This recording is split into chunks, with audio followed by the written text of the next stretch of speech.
The winning blueprint presents. In the lab room. The views and opinions shared on this program are that of Louis T. and In the Lab Room alone and should be taken exactly as they are given. If you are soft, easily offended, or can't listen to the criticism of your team, this program is not intended for you. This is pure, unadulterated football talk for the hardcore fan. Viewer discretion is advised. You've been warned.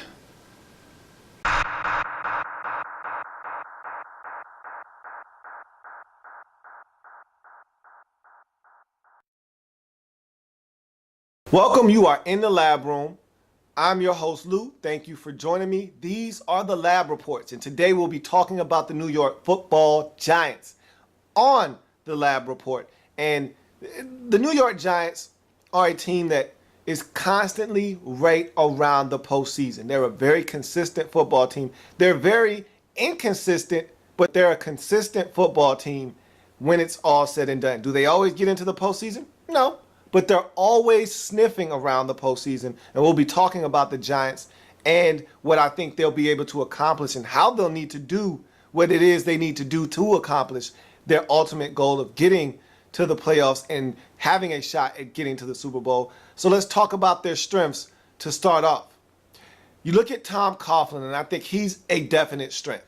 And Tom Coughlin is a guy that not a lot of people talk about when they talk about the best head coaches in the National Football League, but he's right up there.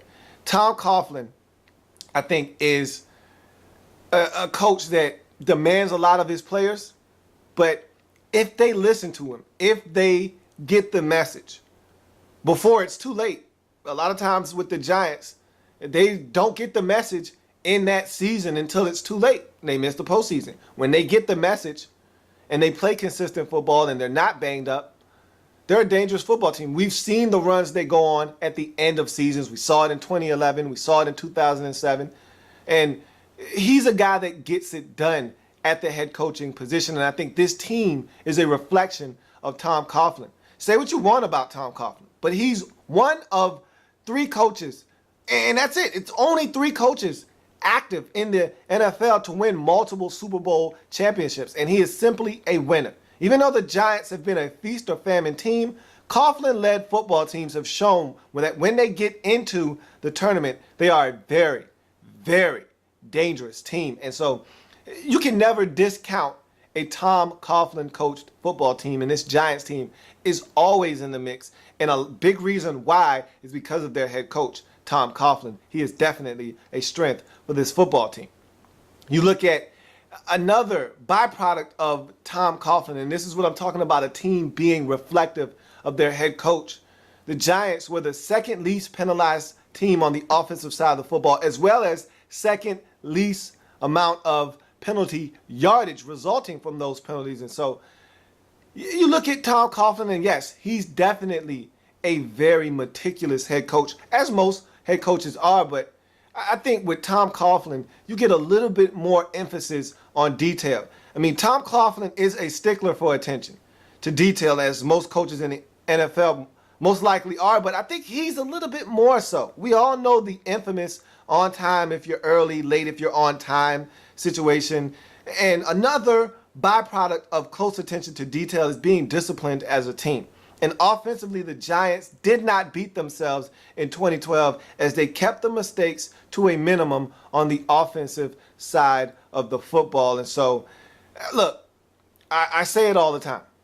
In this league, it's hard enough to win on its own without you shooting yourself in the foot, without you making mistakes that are detrimental to your own cause.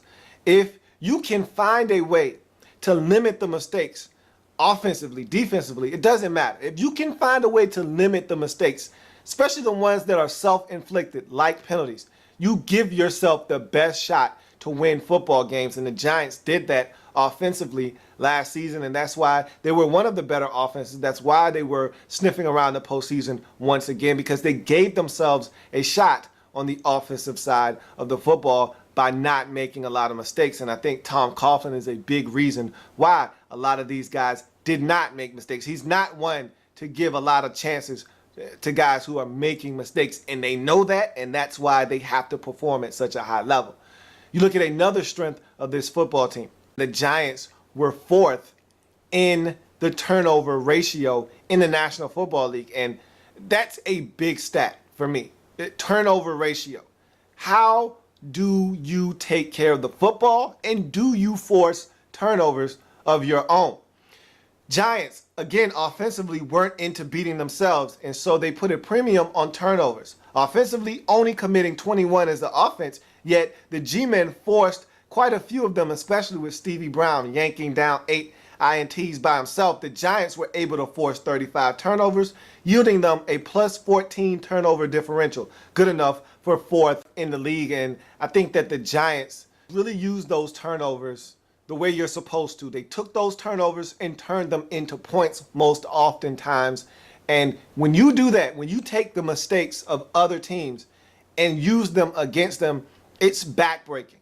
It's hard to overcome the turnover that turns into a touchdown.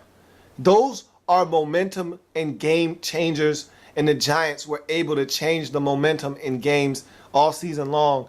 And that kept them in ball games, that gave them an opportunity to win some games. And when you can force turnovers, you give yourself a chance in this league. And when you don't give it back, you give yourself that much more of an opportunity to win football games. That was definitely a strength for the New York Giants in the 2012 season, and it is one going into the 2013 season. You look at those turnovers, and I talked about them just briefly.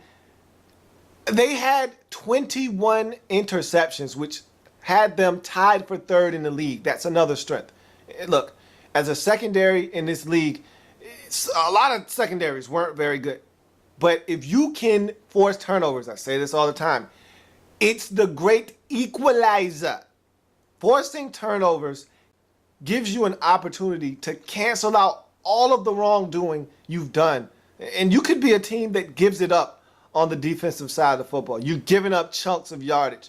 But if you're stopping the team from putting it in the end zone, which a turnover does, and if you're flipping the field position, which a turnover normally does, and if you're giving your offense an extra opportunity to score, which a turnover does, then you're going to give yourself an opportunity. And an interception is a way to derail a drive immediately, and it's a way to get the offense back the football. And sometimes you'll pick it off and take it into the end zone yourself. And if you can do that, that's even better. And so the Giants were able to pick the football off 21 times. And again, led by Stevie Brown's 8 interceptions, this Giants team was very opportunistic on the defensive side of the football. You look at another strength of this football team, and it was the least amount of sacks given up in the league with only 20. Eli Manning is a quarterback that needs time to throw the football. And it's no secret, he's not a scrambler. He's not running anywhere. So the better they can protect him, the more efficient and effective Eli Manning can be. Offensively, when the Giants are right, Eli Manning is spreading the ball around to Victor Cruz, Hakeem Nicks, and others while mixing in the run game, all the while keeping Eli clean. All of that starts up front, and Eli Manning only being sacked a league low 20 times is a testament to not only Eli Manning's ability to get rid of the football, but also the offensive line holding up its own up front. And this offensive line has been much maligned. Warren Beatty took him a while to get it at left tackle, but he's finally gotten to the point where he's reliable on that left side of the line. David Deal, he's had his ups, he's had his downs, he's been injured. That's why they went out and drafted a guy like Justin Pugh. But this offensive line as a collective group got it done, and they were able to protect Eli Manning, something that they hope this offensive line will be able to do in 2013. You look at the last strength for the Giants, and I just spoke about him, Eli Manning. And this is a guy that I don't think gets enough credit in the National Football League. I just don't. I think we overlook the value of Eli Manning in this league because he's not a boisterous quarterback, because he's not a guy that goes out and does all of the things that quarterbacks who win a lot of times do. He's not a guy that's going to be in the media a lot. Yeah, he's got a million commercials on TV, but he's not a guy that's going to go out and say, hey, look at me. I'm doing this, I'm doing that. He's not a guy that's going to be rah-rah. He's not someone that when he scores a touchdown is going to get overly emotional. You get an even keel football player when you get Eli Manning, and sometimes I think we take him for granted. And as Deion Sanders so eloquently put it, I believe in Eli. Well, by now I think everyone does, or at least they should. Eli Manning may be one of the most underrated, or rather underappreciated quarterbacks in the league, and whether he gets his just due or not, Eli Manning is a top-tier quarterback, and a huge part of why the Giants are consistently sniffing around the postseason or winning the Super Bowl. And so I feel really confident in saying that Eli Manning is one of the best quarterbacks in the league. And honestly, I don't care how anyone feels about that, because I feel like he's a guy that in the fourth quarter, when the game is on the line, I can hand Eli Manning the football and say, hey, we need this one. And I can look him dead in his eyes and know that Eli Manning will come through for me 9 times out of 10. And that's the mark of a winning quarterback in this league. And Eli Manning is exactly that. So you go from strengths to weaknesses now. And the Giants didn't make the postseason. So there are definitely some weaknesses to talk about on this football team. And when you don't make the postseason, there are some things you did wrong. There's some things that you need to correct. And the Giants are no different in that department. And so we look at the weaknesses for this Giants team. And for me, the biggest one that always jumps off the page is the midseason meltdown. I've coined it the midseason meltdown for the Giants. And it seems like an annual occurrence now. And it's gotten to the point now where it's just ridiculous that the Giants start off a season fast just about every year, whether it's 6-2, 5-2, it doesn't matter. The Giants start off fast and then they fade in the middle of the season, only to try and rally the troops at the end and make a push to make the postseason. Sometimes it works, and we've seen it work all the way through the postseason, resulting into a Super Bowl championship, and we've seen it not work. Haven't put all the pieces to the puzzle fast enough, as in last season, where they didn't make the postseason because they waited too late to try and rally the troops and get it all together on the same page. And so you look at this team, the Giants are known for fast starts to the season. Whether it's 6-2 or 5-2, the Giants are usually sizzling toward the midpoint of the season. But just as consistent as the Giants are at starting fast, they are even more eerily inconsistent at maintaining that pace during the middle stretch of the season. The trend continued in 2012 as the G-Men started 6-2, only to drop 5 out of their last 8, including abysmal showings on the road late in the season versus Baltimore and Atlanta. And those games at the end of the season, I thought, really told the story of this Giants football team and how inconsistent they were during the middle portion of the season, because it trickled into the end of the season. Normally with this Giants football team, what they do in that midseason meltdown stays in that midseason meltdown, much like Las Vegas. What happens in Las Vegas stays in Las Vegas. Well, usually what happens in that midseason meltdown stays in that midseason meltdown, but that wasn't the case. And what you'll find with this Giants team is when they don't make the postseason, they have some ill effects from that midseason meltdown that cost them a chance to go to the postseason. And it happened last year when the Giants needed to ratchet it up and they needed to go on the road and test their mettle and show what they could do. They stumbled mightily. That game in Atlanta was abysmal. They were shut out, they were embarrassed, and they didn't show up in that football game. That was 34-0 shellacking on the road. Then you go the next week to Baltimore in a game that if you simply win this football game, you probably still make the postseason. You probably have a good shot at winning the division. But instead, you go on the road against a Ravens team that had been struggling at the time, and you allow them to dismantle you on the road. And I thought that was the last straw for the Giants, and I thought those were very telling games in 2012. And so that midseason meltdown really affected this Giants team. If they want to win and be a team that goes from being consistently around the postseason to being consistently in the postseason, the midseason meltdowns have to stop. And so we'll see if the Giants can find a way to do that and eliminate that weakness. You look at another weakness for this Giants team, and it's the sacks. Getting after the quarterback. This is a Giants team that is predicated off of getting to the quarterback. And when the Giants don't get to the quarterback, they're a different football team. Let's face it. And they did not get to the quarterback enough in 2012. You look at, after averaging 47 sacks the past two seasons, 48 in 2011, 46 in 2010, the Giants simply missed the QB in 2012 with only 33 sacks. And I say it all the time with this Giants football team. They're a feast or famine team in every sense of the word, in every facet of the game.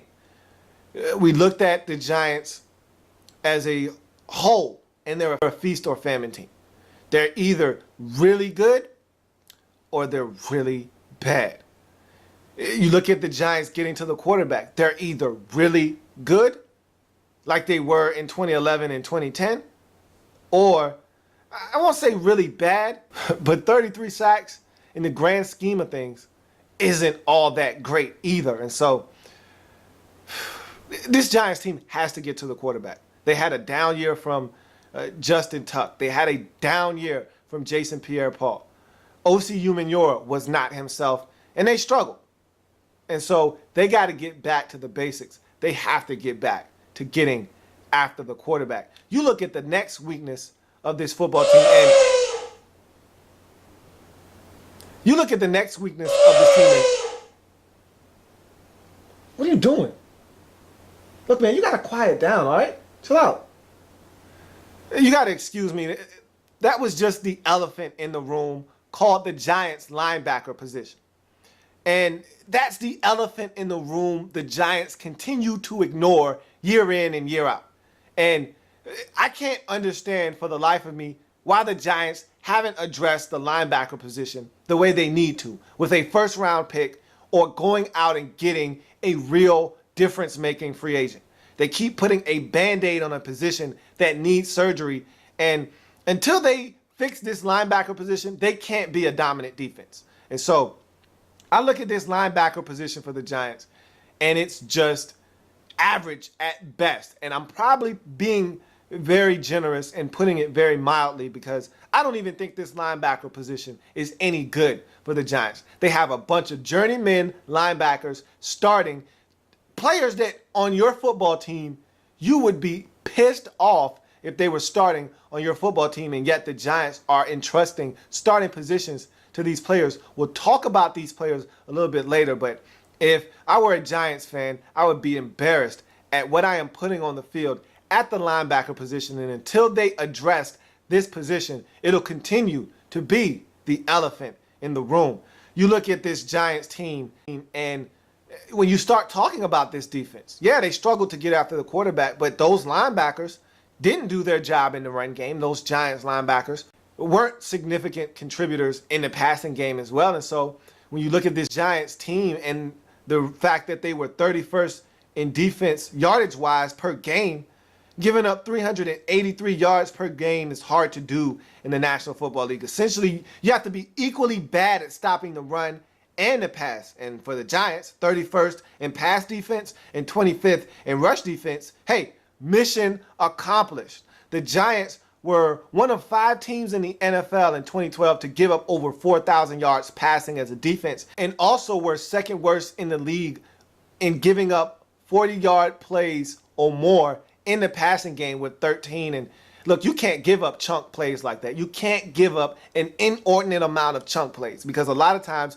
those chunk plays result in touchdowns. A lot of times those chunk plays result in flipping field position. A lot of times those chunk plays result in starting drives that end up yielding points, whether it be a field goal or a touchdown. You give up chunk plays, you'll find a team that gives up a lot of points. And this Giants team gave up a lot of points In 2012, this Giants team gave up a lot of yardage per game at 383, which was good for 31st, which makes them the 31st ranked defense, and they were bad on defense in 2012. But the thing that kept them afloat, and I talk about this all the time, the great equalizer kept the Giants from being a 7-9, 6-10 team. Instead of them being that bad, they ended up being 9-7 and just missing out on the postseason. But this is one of the reasons why they missed out on the postseason, because they could not stop teams from racking up yardage.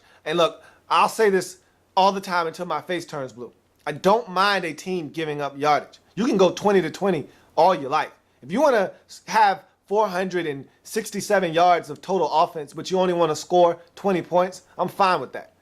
It's when that yardage turns into points that I have a problem, and the Giants allowed that yardage to turn into points most oftentimes in the 2012 season. Punt return woes is another weakness for this Giants team. A lot of times we forget about special teams, and special teams impacts the game greatly every single week. If your special teams does their job, maybe you won't hear a lot about it. But when they don't, you find out that, man, special teams can really hurt you. And you look at the Giants, they were 30th in the league in NFL average yards per punt return. The only team to not have a punt return go for plus 20 yards all season long. That's pretty hard to do. To not have one single punt go at least 20 yards in the form of a return, hard to do. Every team in the league did it at least once, except for the Giants. And so they got to get something from the punt return game, because what happens when you get a solid return on a punt is it flips the field position. If your punt return man catches the ball at the 18-yard line, your own 18, and he returns it for 22 yards, guess what? You start your drive at the 40-yard line. Do you know how big that is? That's a huge accomplishment. Not only have you flipped the field position, you can go 3 and out at this point. You punt the football, that team is most likely going to start inside of their own 20-yard line. But if you return the football 2 yards when you catch it at the 18 and you start at your own 20 and you go 3 and out, now that other team most likely is going to get good field position. If you start at your own 40 versus your own 20, guess what?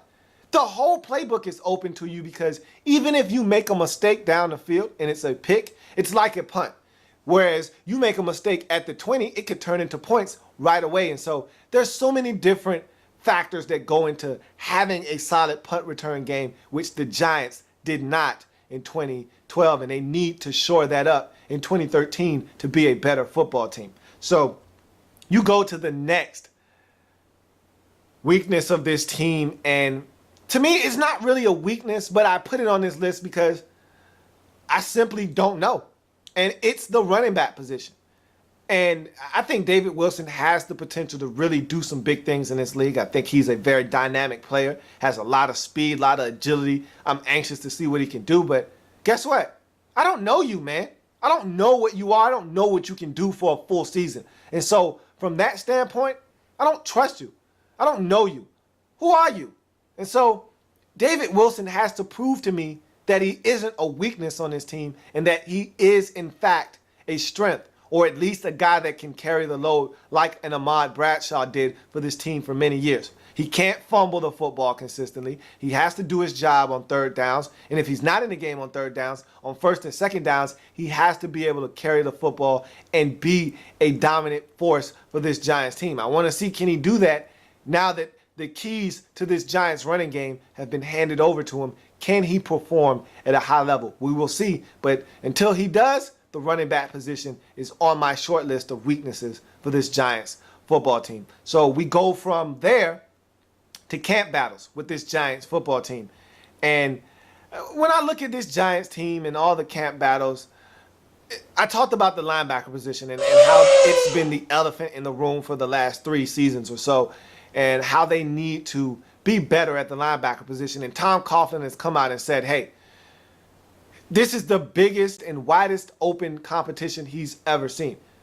Of course it is, because you don't have any talent at the linebacker position. And so, of course, it's anybody's game. It's anybody's opportunity to go out and win a starting job at the linebacker position. And so when you look at the linebacker position, it simply is a free-for-all for the Giants at the linebacker position.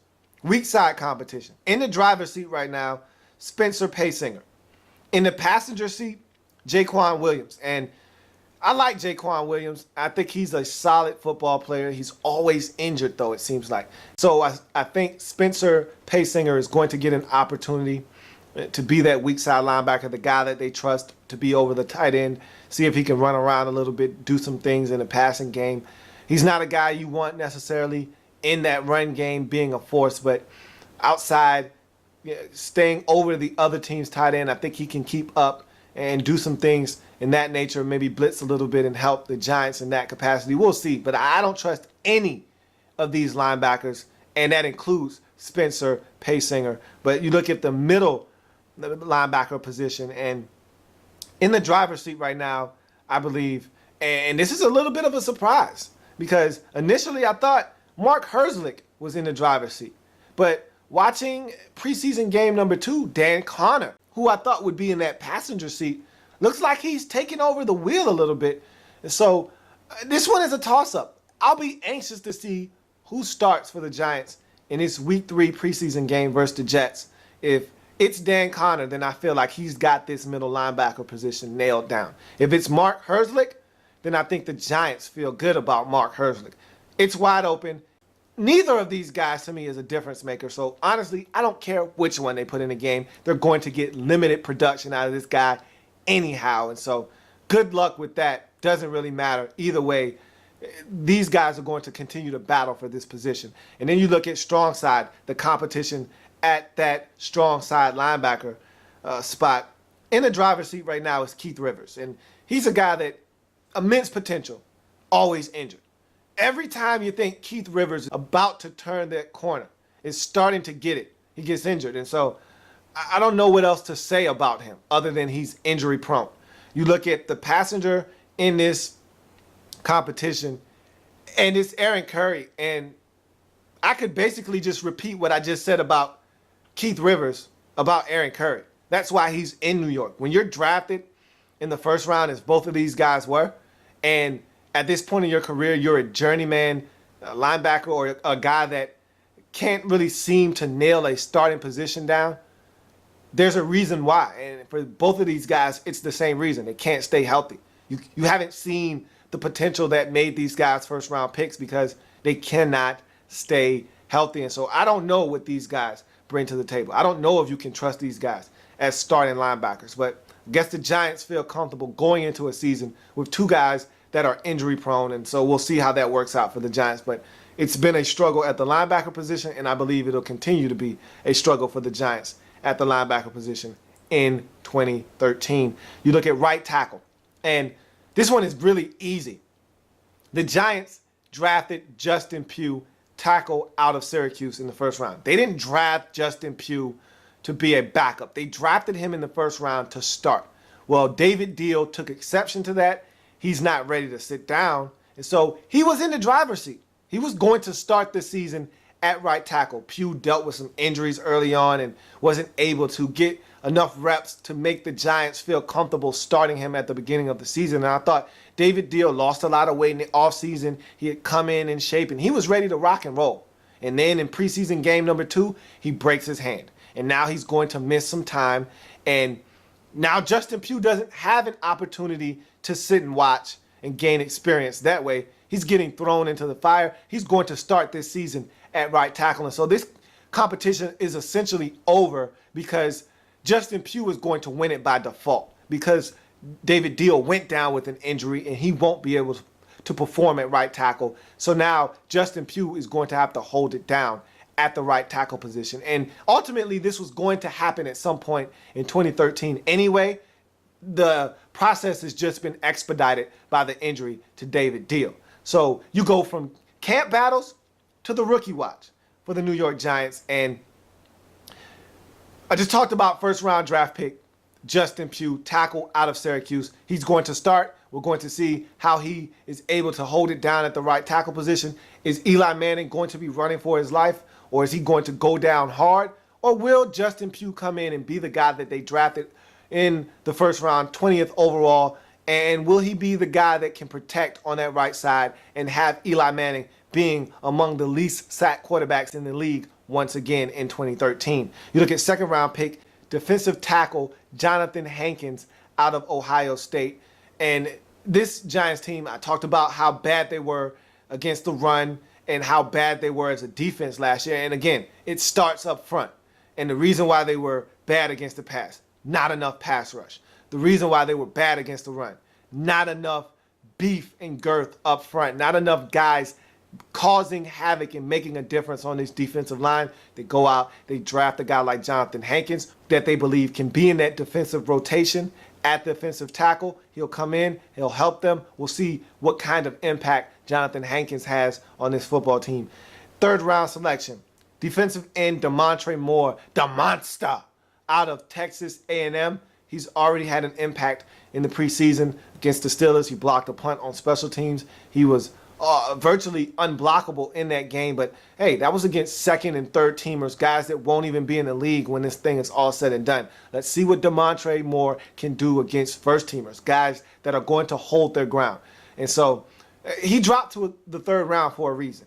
His goal is to prove that teams made a mistake by allowing him to slide to the third round. The teams around the league's goal is to show that he was around in the third round for a reason. We'll see who wins out in that debate. But right now, the Giants are looking for big things from the monster, Demontre Moore, defensive end out of Texas A&M. In the fourth round, the Giants selected quarterback Ryan Nassib out of Syracuse. And this is much like what the Redskins did with quarterback Kirk Cousins a season ago. You're looking to get a young, talented backup QB because Eli Manning isn't going anywhere in the present. And I don't think he's going to be going anywhere for the future for the time being either. I mean, Eli Manning has been in the league for a while now, but he's still not going anywhere. Even though he's been in the league going on 10 seasons here shortly, he's still got some really good football left. And so if Ryan Nassib turns into something, he might become trade bait for the Giants. Maybe the Giants want to hold on to him as the heir apparent if he shows them that, hey, he can be a starter in this league. Who knows what the Giants are thinking here? But at some point, they want to remove the 8 car out of that backup quarterback position and insert a guy like Ryan Nassib into that position.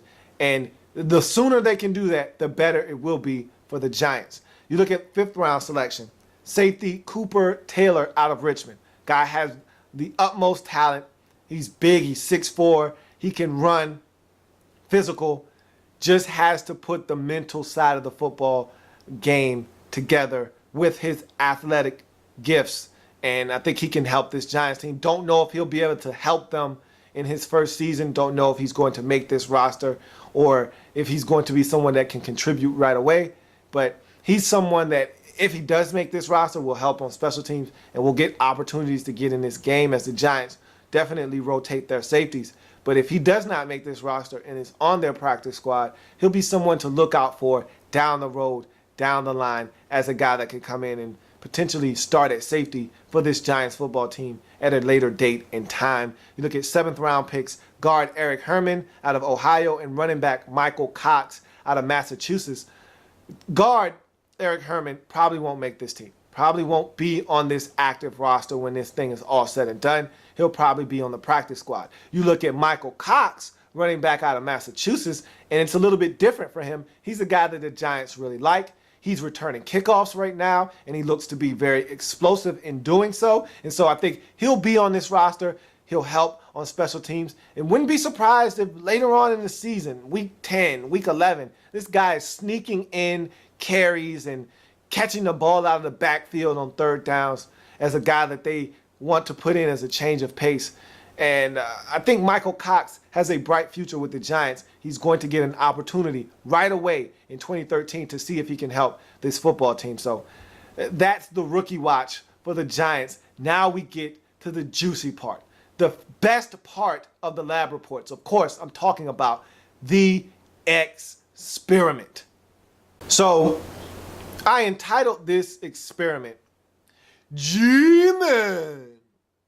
That's right, G-Men. Because if the Giants want to be the team that threatens to win the Super Bowl, they got to be the G-Men. They can't be the Giants. They got to be the G-Men because the G-Men get pressure on the quarterback. The G-Men get it done in clutch situations. The Giants, they just missed the postseason. And so this experiment is titled G-Men. So research question. After missing out on the postseason in 2012 with a 9-7 mark, can the Giants rebound in the NFC East and reclaim their status as one of the NFC's elite? And that's a big question for the Giants because you can't put them in the elite category in the NFC quite yet. They're right there on the cusp, but elite teams make the postseason every year, come hell or high water. They find a way in, whether it's 9-7 in a wild card berth or it's winning the division. They find a way in. How many times do we talk about the Green Bay Packers missing the postseason? You just don't, because they don't miss the postseason. Whether they got to find their way in the back door as a wild card or they win the division, which is normally the case for the Packers, they're getting into the postseason. It's not often that we talk about the Atlanta Falcons not being in the postseason, whether they got to find their way in that secret exit through a wild card berth or they got to go in and be the dominant team that has home field advantage, that wins their division like last season. The Falcons are in the postseason. That's what the Giants are striving to be. One of those elite teams that you can go ahead and pencil them in as a playoff team before the season starts. And they're not at that point yet because they're not consistently in the postseason. They're looking to reclaim that status and get back to playing winning football that yields them a postseason berth. And once they get into the tournament, we know all bets are off. You look at the hypothesis for this team. If Eli Manning can continue to be Eli Manning, David Wilson emerges as a viable / consistent starting running back. Victor Cruz and Hakeem Nicks are healthy and dominant, and this defense gets back to getting after the quarterback, leading to turnovers along with no mid-season meltdown. Then the Giants can win the NFC East and do some serious damage in 2013. It's really no secret right now. If the Giants do all of those things, they'll be in the postseason. If the Giants get to the postseason, they're a dangerous team.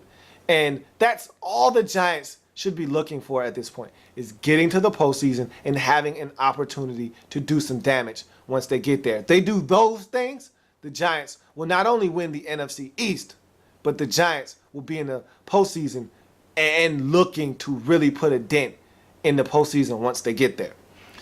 Materials needed. Eli Manning up this offense.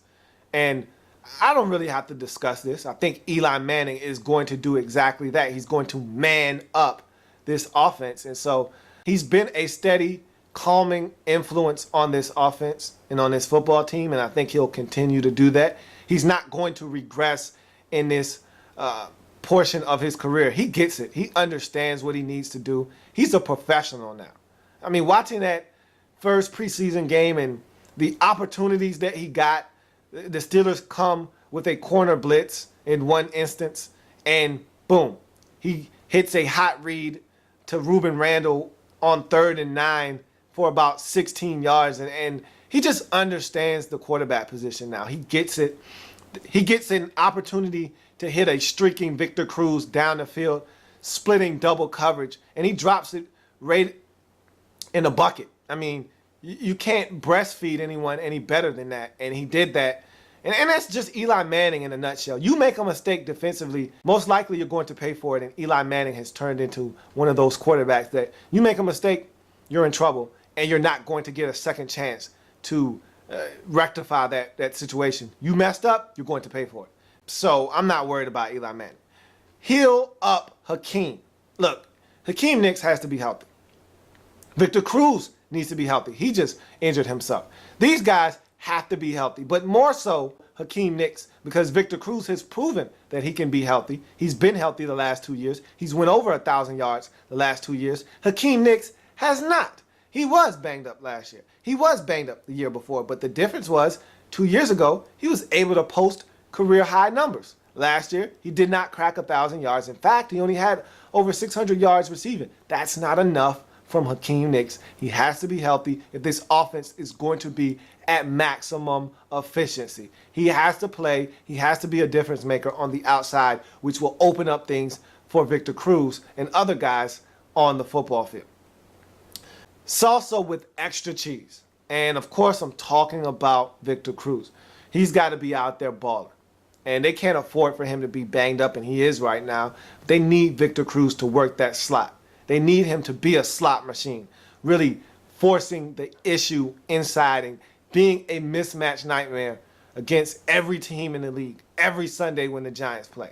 And so Victor Cruz has to be a guy that provides salsa with extra cheese. You look at Flip Wilson. And of course, I'm talking about David Wilson. We know about him getting in the end zone and doing flips last season. And I don't know if the Giants really want him doing that or not. You can injure yourself doing flips. And he said he was going to stop. But even after he said that, he was still flipping. They need David Wilson to be flipping around in 2013. If he's doing flips, that means he's scoring touchdowns. And if he's scoring touchdowns, that means this Giants team is scoring points. And if they're scoring points, that's going to increase their chances of winning football games in the 2013 season. So Flip Wilson will be big for the Giants. Big blue sack machine. Look, they got to get to the quarterback. The Giants aren't the Giants if they're not getting to the quarterback. Or should I say the Giants aren't the G-Men when they're not getting to the quarterback. They're the Giants when they're not getting to the quarterback. And the Giants can be beaten. The G-Men, they're a hard team to beat. And so they need to get back to getting after the quarterback. Big blue sack machine needs to be in effect in 2013. You look at punt return. Somebody, anybody, punt return. Somebody's got to step up.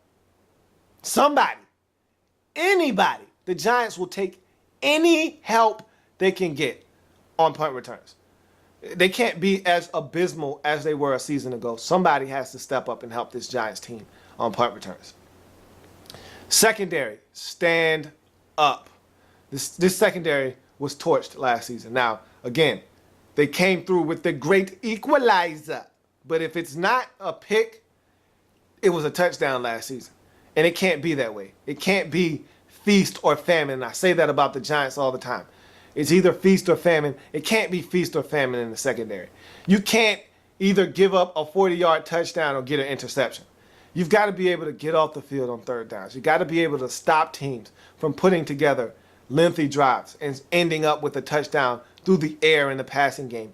You can't allow teams to get chunk plays through the air and end up scoring points through the passing game. You have to be better as a secondary, and this secondary, frankly, needs to stand up. So that's the materials needed. We move on to data, and this is what I think the Giants need from these players or certain sides of the football to be an effective team and win in 2013. We start with Eli Manning.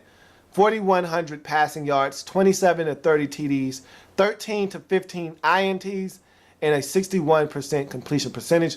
All of these numbers are doable, and I expect Eli Manning to be somewhere in the general vicinity of every single one of those numbers. Hakeem Nicks, this is big because he has to stay healthy first and foremost, but they need his production. 75 to 83 catches, 1,100 receiving yards, 9 to 11 TDs. That's the Hakeem Nicks that they need. That's the Hakeem Nicks that they want, they need, and if they get it, they're going to be a dangerous team. Victor Cruz, 77 to 84 catches for 1,050 to 1,200 receiving yards and 7 to 10 touchdowns. Look, it's hard to stop Victor Cruz. Can you stop Victor Cruz? I don't know if you can stop Victor Cruz or not. But if he's putting up those type of numbers, that means you didn't stop Victor Cruz in 2013, and the Giants are probably going to be sniffing around the postseason once again.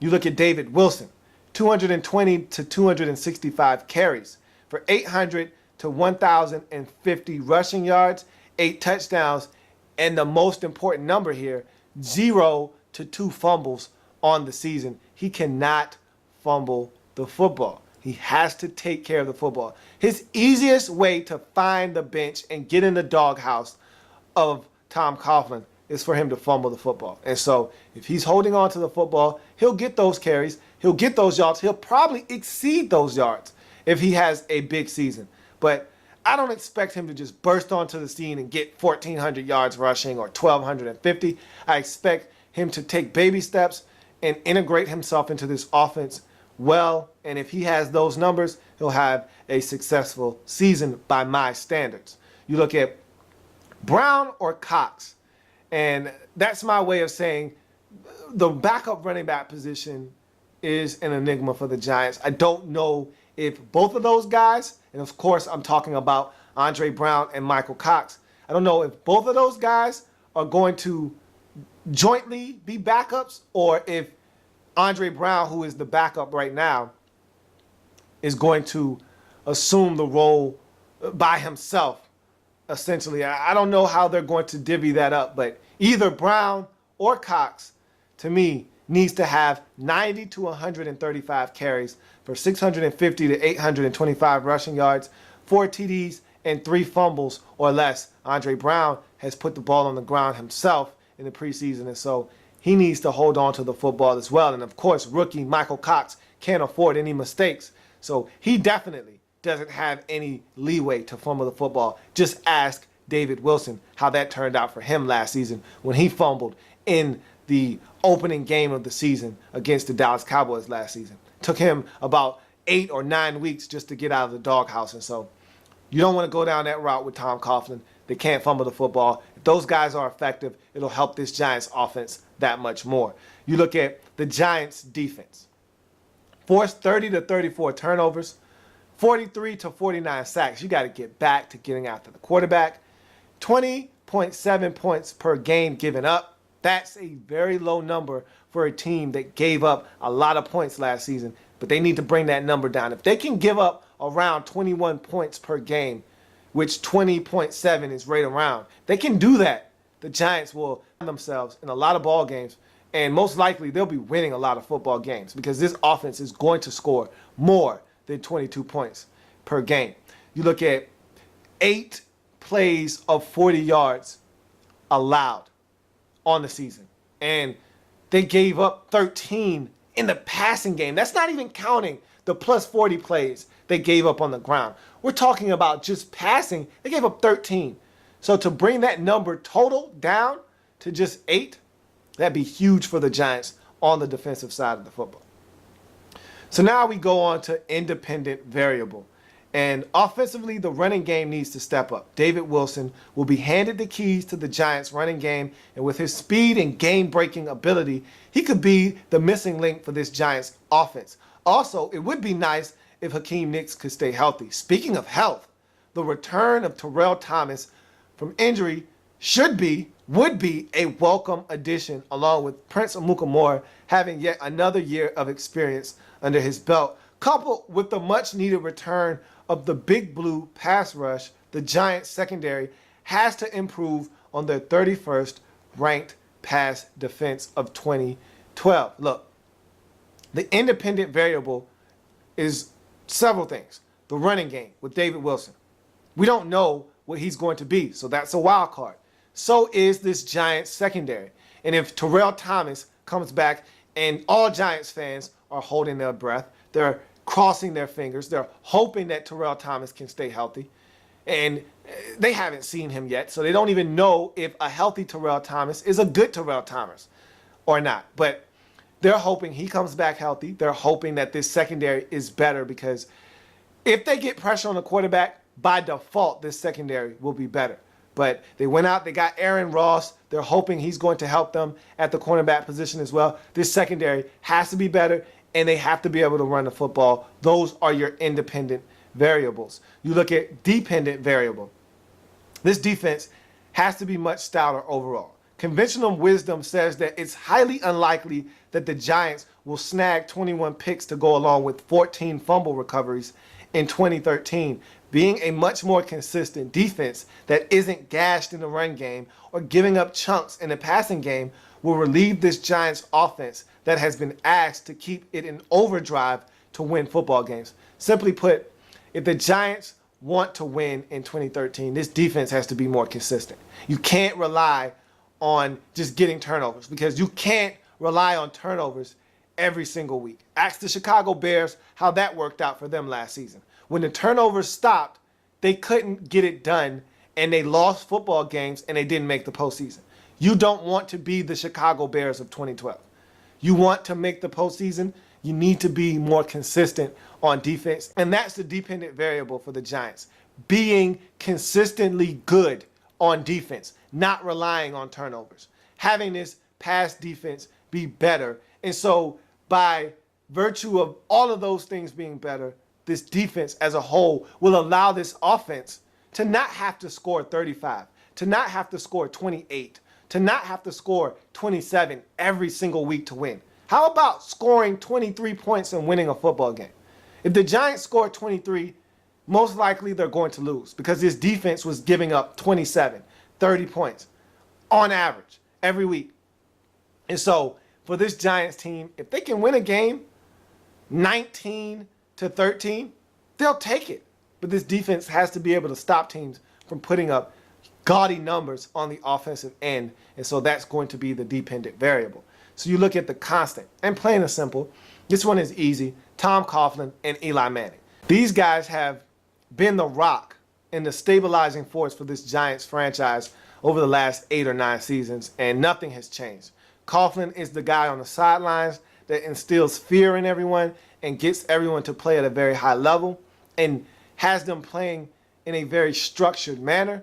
And Eli Manning is the field general on the field, being an extension of his head coach, a guy that's going to go out on the field and lead by example, less so than with the rah-rah, big speech and getting in guys' faces and doing that. He's going to lead by example. He's going to be a quiet leader. He's going to be a guy that, yeah, if you mess up, he's going to say something to you, but at the same time, he's a stoic individual that you can't tell if the Giants are up by 20 or if they're down by 10. And so Eli Manning, stabilizing force, so is Tom Coughlin. Both of these guys serve as a constant for this football team. So we get to the conclusion now.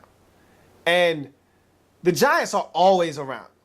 They don't go away. Even in an off season, 8-8 is probably as bad as it's going to get for the Giants. Well, last season was 9-7 and a ton of injuries and another midseason meltdown. And so the Giants need to avoid those things in 2013 if they want to make the postseason. Will the Giants suffer their annual midseason meltdown in 2013? Only time will tell. But one thing is for sure. The Giants are an extremely talented team that when all the boxes are checked off, can slug it out with the best teams in the NFL. We've seen that. We saw them take down the big, bad Patriots in their undefeated season in 2007. We've seen them take down the juggernaut Packers on the road in Lambeau in 2011. And so we've seen the Giants, when they're clicking on all cylinders, beat the best teams in the league. The best that the NFL has had to offer, the Giants have taken them down. And so I don't foresee the Giants missing out on the postseason in consecutive seasons. I just don't. I just can't see it. And so 10-6 for Big Blue and a wild card berth.